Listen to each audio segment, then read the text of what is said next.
آقای دکتر یا رحمتی عزیز، ببخشید دیگه من از زبانی مردمم حرف میزنم.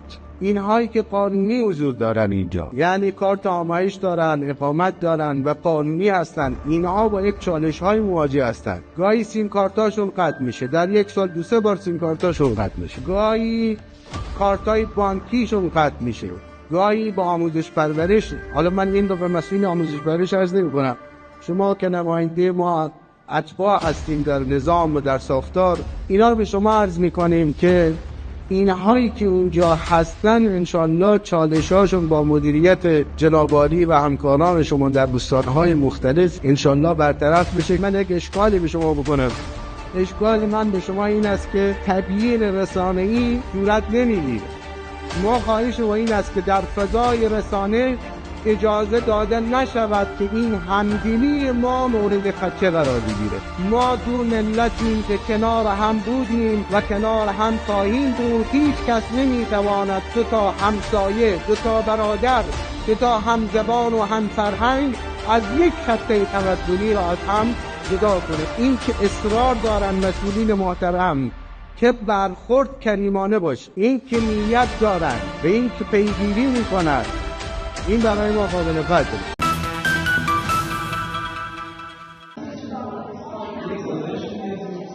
نمایشگاه نقاشی با عنوان رقص مرغ‌ها با آثار بهرامشاه محمودی، هنرمند جوان افغان در تهران برگزار شد.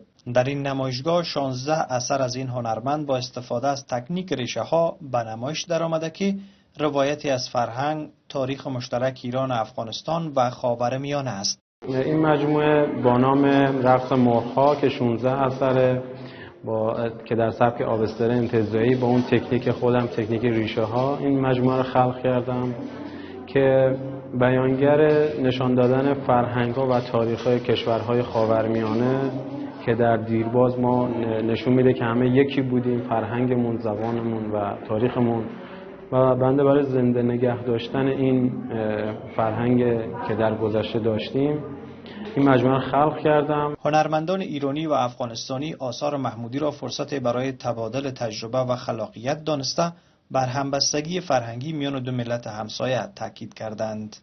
ایشون از اصالت‌های گذشته و تاریخ هنر بهره گرفته و ما به ازایش رنگ‌های پریده هستش. معمولا ما خودمون می‌دونیم چیزی که کهنه میشه رنگش پریده هست، یه جوری اشاره به تاریخ هستش.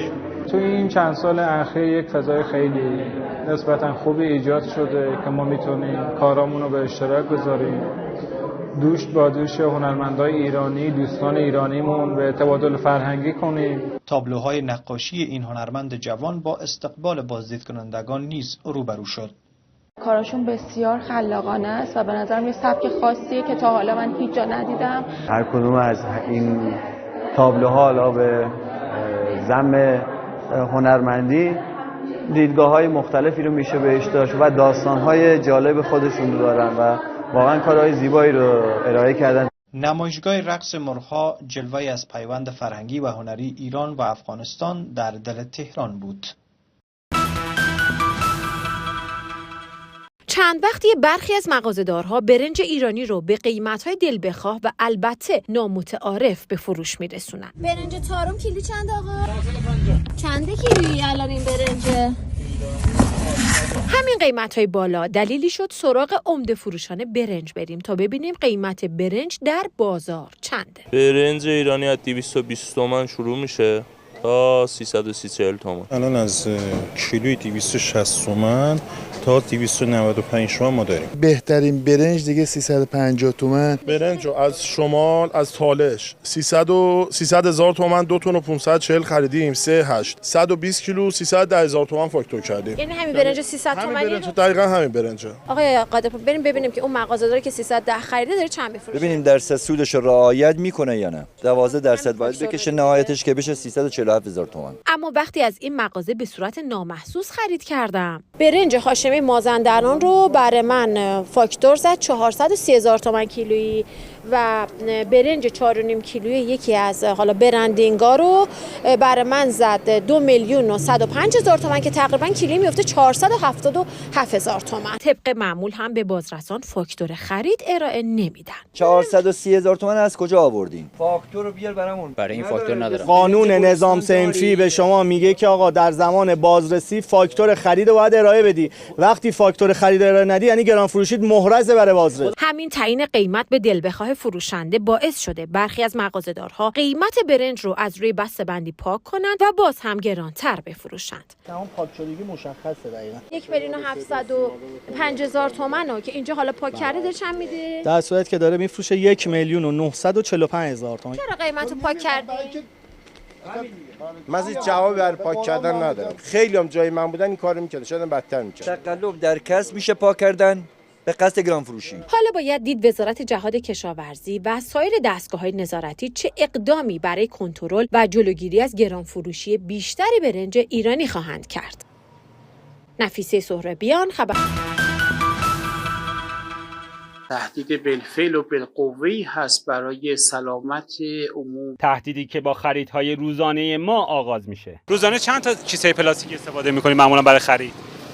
3-4 تا. از خرید نان تا خریدهای روزانه کیسه‌های پلاستیکی پای ثابت زندگی ما شدن. الان همه جا شده کیسه پلاستیکی، بگیر دستتو برو. هر سال در کشور حدود 500,000 تن پسماند کیسه‌های خرید تولید میشه که قابلیت بازیافت ندارن و بخش زیادی از آنها در طبیعت باقی میمونه. آبزیان، پرندگان و دام گاهن پلاستیک‌ها، پسماندهای پلاستیکی رو به جای مواد غذایی بلع میکنن. میکروپلاستیک‌ها در بدن موجودات مثل ماهی‌ها قابل جدا شدنه، یعنی از محیط بیرون ما در واقع میتونه وارد بدن بشه، میتونه تاثیرات روی اختلال روی دستگاه‌های بدن ایجاد کنه، روی کبد مثلا ممکن اختلال ایجاد کنه. حتی اگه خریدشون کم هم باشه خیلی کیسه باز برمی دارن. پسماندهای یک بار پلاستیکی یک بار مصرف طول زمان استفادهشون کمتر از 10 دقیقه است، ولی زمانی که میخوان در محیط تخریب بشن حدوداً چند صد سال زمان میبره. اما نکته قابل تأمل اینجاست که از 150 سال پیش که این کیسه‌های پلاستیکی تولید شده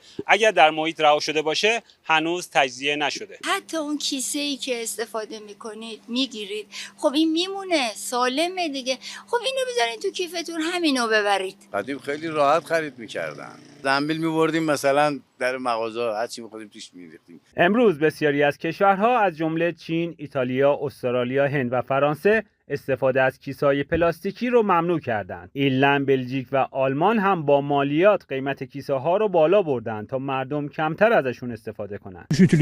همیشه کیسه پارچه‌ایم رو همراه هم میبرم. همیشه با من است و چندان هم سنگین نیست. مسئله عادت است. در سال 1401 آیین‌نامه‌ای برای کاهش مصرف کیسه‌های پلاستیکی تدوین شد، اما با گذشت 3 سال هنوز به مرحله اجرا نرسیده. ایراداتی که بخش خصوصی، افرادی که زینف و همچنین ایراداتی که وزارت سمت از آیین‌نامه وارد شد و ورود کرد، خب آیین‌نامه 2 مرتبه به هیئت دولت منعکس شد و الان در جلسات تخصصی در حال رفع ایرادات هستیم. تجربه دیگر کشورها نشون میده با همراهی مردم و اجرای قانون میتوان مصرف کیسه‌های پلاستیکی را کاهش داد. محسن قره‌گوزری، خبرگزاری صدا و سیما. ممنونم از همراهیتون با این بخش خبری.